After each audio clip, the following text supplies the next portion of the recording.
Ito na lang si Keeper. Alright.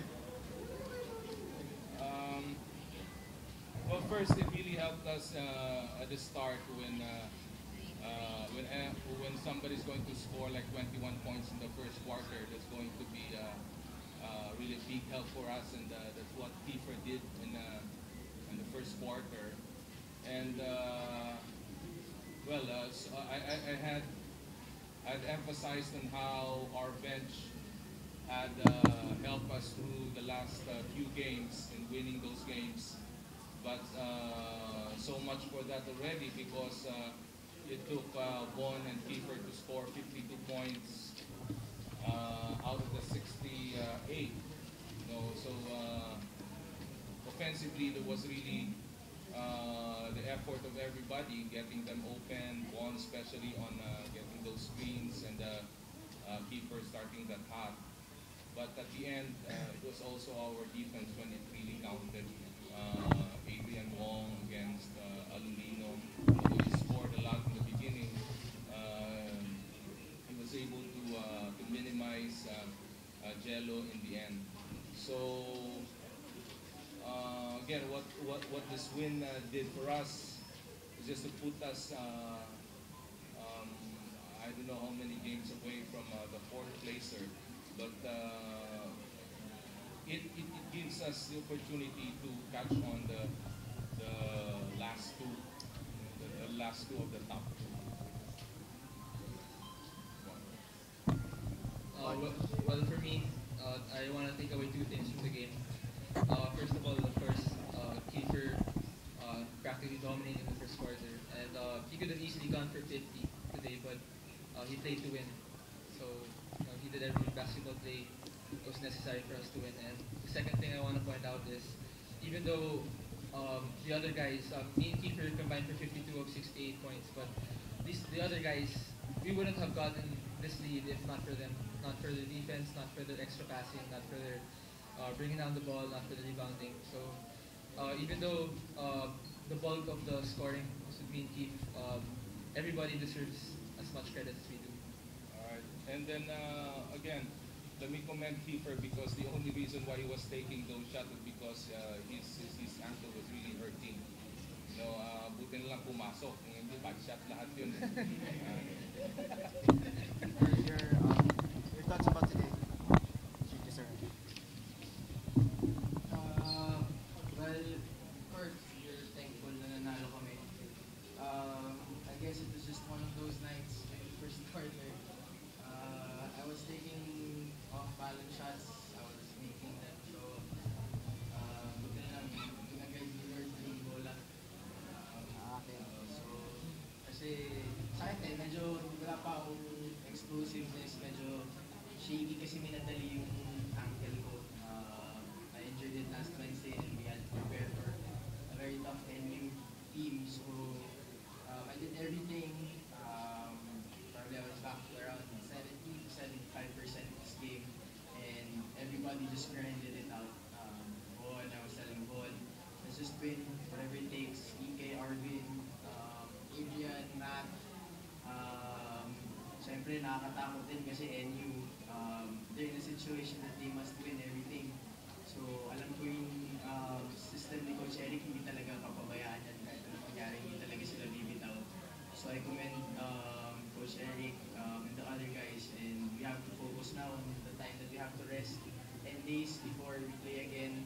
That will be helpful for all the injured players in our team or for me. And we have to focus on UT. Yeah, we have to focus on UT right now. Left and injured. Coach Bo, congratulations. You talk about defensive effort tonight.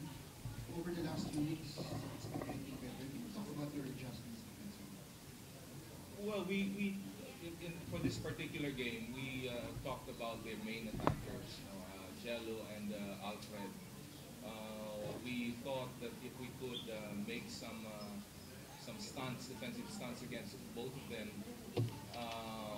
our chances of winning against NU would be higher.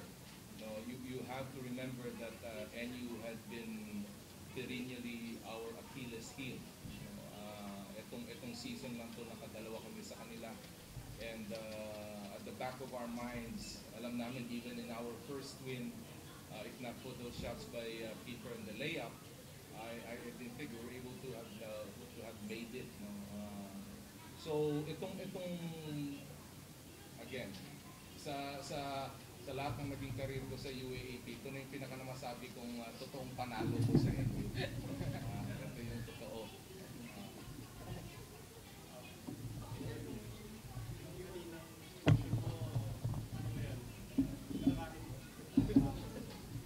Ano lang, wala lang. Kasi sabi ko, if ever, whatever happens, this may be the last time that we'll be facing. Hindi namin alam kung ano mangyayari sa amin kung natalo kami. Kaya sabi ko, Bon, nag-usap kami apat. Ako, si Wade, pati si Bonzo, pati si Bon. Sabi namin, ano na natin to, panalo na lang natin kahit ano mangyayari. And again, the shots were falling. Nagulat na lang everything was going in. Tinatawanan nga ako ni Bon eh. Kasi hindi na din alam kung ano nangyari. Actually ako hindi ko rin alam kung ano nangyari. Chamba. So, hindi ko na din talaga alam. So, and just wanted to be in the zone. And buti na lang kahit kung paano siya mag-tell. Kasi sabi nga ni Coach Pat sa taas. Malamang, sa malamang, ano na, naririnig ko nito. First time was last season. One time.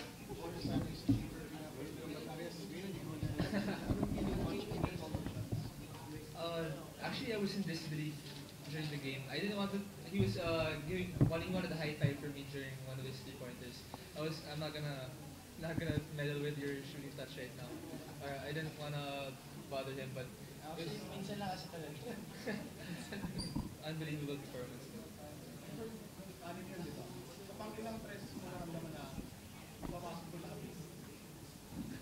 Ang anin. Kasi shoot na lahat eh. Hindi naman, hindi na nakasunod.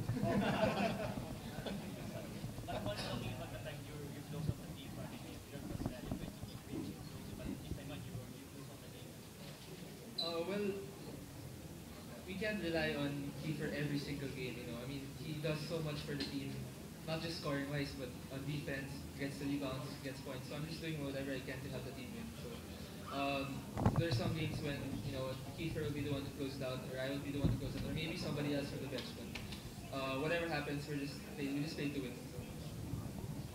Coach, status ni Coco. Single. Single pa rin. Then, I mean, was he held out for the game? Si Coco. Yes. Coco Pingoy would hopefully he would be available for the next game after 10 days. Okay. Since 10-day break. Thank you.